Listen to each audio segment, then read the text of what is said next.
মধ্যপ্রাচ্যে আকাশ আবার যুদ্ধের মেঘে আচ্ছন্ন। একদিকে ইরানের আধুনিক ক্ষেপণাস্ত্রের আস্ফলন, অন্যদিকে যুক্তরাষ্ট্রের কড়া হুঁশিয়ারি। বিশ্ব কি তবে আরও একটি বড় সংঘাতের দ্বার প্রান্তে? বিস্তারিত থাকছে বিশেষ প্রতিবেদনে। ইরান সম্প্রতি উন্মোচন করেছে তাদের চতুর্থ প্রজন্মের খারমা শহর 6 ক্ষেপণাস্ত্র। একে বলা হচ্ছে খাইবার। এর ধ্বংসাত্মক ক্ষমতা এবং পাল্লা দেখে সামরিক বিশ্লেষকরা রীতিমতো অবাক। এর পাল্লা প্রায় 2000 কিলোমিটার, অর্থাৎ পুরো মধ্যপ্রাচ্য এবং ইসরায়েল এখন সরাসরি তেহরানের নিশানায়। এটি প্রায় 1500 কেজি ওজনের বিস্ফোরণ বহন করতে সক্ষম। আর প্রযুক্তি হিসেবে এতে রয়েছে উন্নত গাইডেন্স সিস্টেম এবং মাঝ আকাশের রাডারকে ফাঁকি দেওয়ার ক্ষমতা।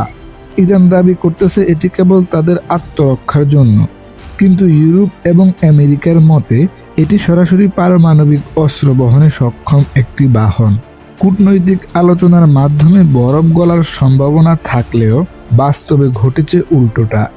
ডোনাল্ড ট্রাম্পের দূতদের সাথে একটি উচ্চ পর্যায়ে বৈঠকের পর পরিস্থিতি চরম অবনতি হয়েছে। বৈঠক শেষে ইরান অত্যন্ত আক্রমণাত্মক অবস্থান নিয়েছে। তারা স্পষ্টভাবে জানিয়েছে, যদি তাদের স্বার্থে আঘাত করা হয় তবে মধ্যপ্রাচ্যের অবস্থিত মার্কিন সামরিক ঘাঁটিগুলো গুঁড়িয়ে দেওয়া হবে। সবচেয়ে বড় হুমকি এসেছে বিশ্ব অর্থনীতির দমনী হিসেবে পরিচিত হরমুজ প্রণালী নিয়ে। ইরান সাফ জানিয়ে দিয়েছে তারা এই পথ বন্ধ করে দিতে পারে। বিশ্বের মোট তেলের প্রায় 1/5 এই পথ দিয়ে পরিবাহিত হয়। এই হরমুজ প্রণালী বন্ধ হওয়া মানেই বিশ্ববাজারে তেলের দাম আগুন লাগবে। অন্যদিকে ইরানের এই হুমকির পর ডোনাল্ড ট্রাম্পের প্রশাসনও কিন্তু হাত গুটিয়ে বসে নেই। মার্কিন স্টেট ডেভেলপমেন্ট থেকে একটি অত্যন্ত জরুরি এবং কড়া নির্দেশ জারি করা হয়েছে। ইরানের অবস্থানরত সকল মার্কিন নাগরিককে অবিলম্বে দেশ ছাড়ার নির্দেশ দেওয়া হয়েছে।